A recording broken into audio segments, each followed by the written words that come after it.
I'm David Benefield. I'm 27 years old, and I'm a student. I went to college like most kids at 18, right out of high school. I lasted for about 3 weeks and started playing poker full-time pretty much immediately. I've been playing for about 2 years previous to that, and I thought it was a really good opportunity to take a shot, try to play some poker, and kind of see where it went. It went pretty well. I played like 100 hours a week for the first 9 months.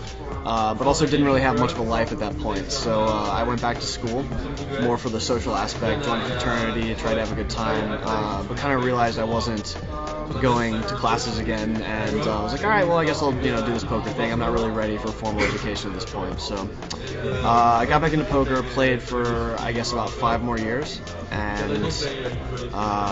then went back to school again. I went to a small liberal arts school called St. John's College in Santa Fe, New Mexico. I studied classical philosophy, translated ancient Greek, just read a lot of Plato, things like that, really exciting stuff.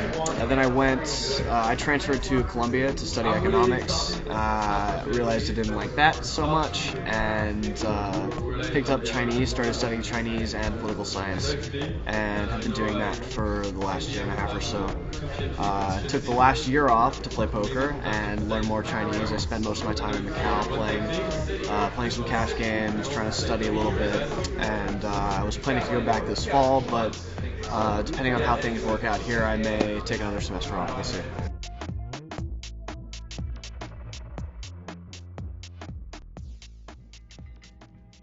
From the very beginning, I was always pretty competitive. I started playing with my friends when we were 16, and I realized that a couple people were making better decisions than I was making. Like they were folding more hands, or they were like betting more larger amounts in certain spots. And I was kind of like, well, why are they doing that? I was trying to process what was going on in their heads. And so I picked up a bunch of poker books, started studying everything I could about the game, just joined 2+2, started posting on the forums daily, and just every day trying to get better at the game. And I started out playing sit and goes online, which is a pretty simple form of poker. You learn basic push fold, like when to go all in, when to fold, how to manage a stack size, and so that was kind of like what I went in to cash games with.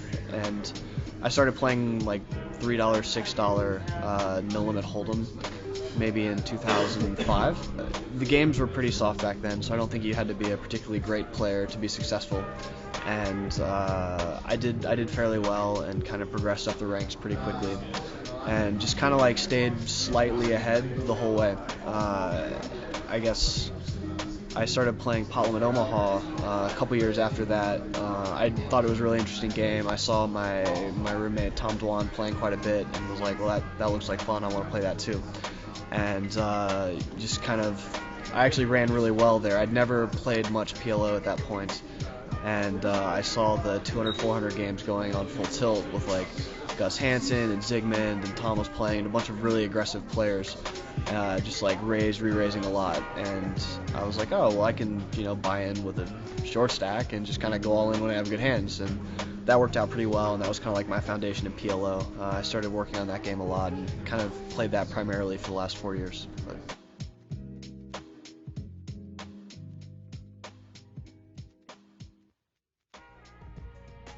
I was 27 of 27 with 3 tables left. I'm 9 of 9 with 1 table left. I've been pretty much playing a short stack for the last 3 or 4 days.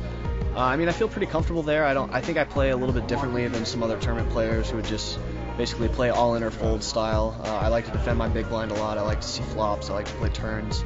Try to make better decisions on later streets than other players would, who aren't necessarily used to seeing turns or rivers because they're used to playing a more all in or fold strategy. So I think that if I can accumulate some chips, I have a very good shot. But right now I have 13 times the big blind, so I'm really going to need to get lucky. I'm going to need to get my money in good and hope to hold, and maybe put some chips together and good things will happen.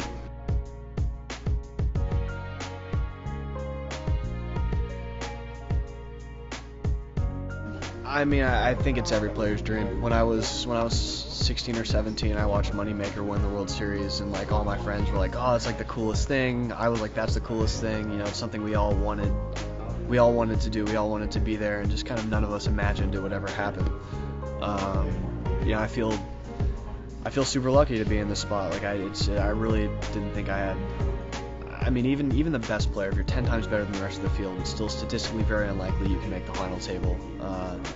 And so I really want to take advantage of the opportunity, try to play well, and give myself a shot.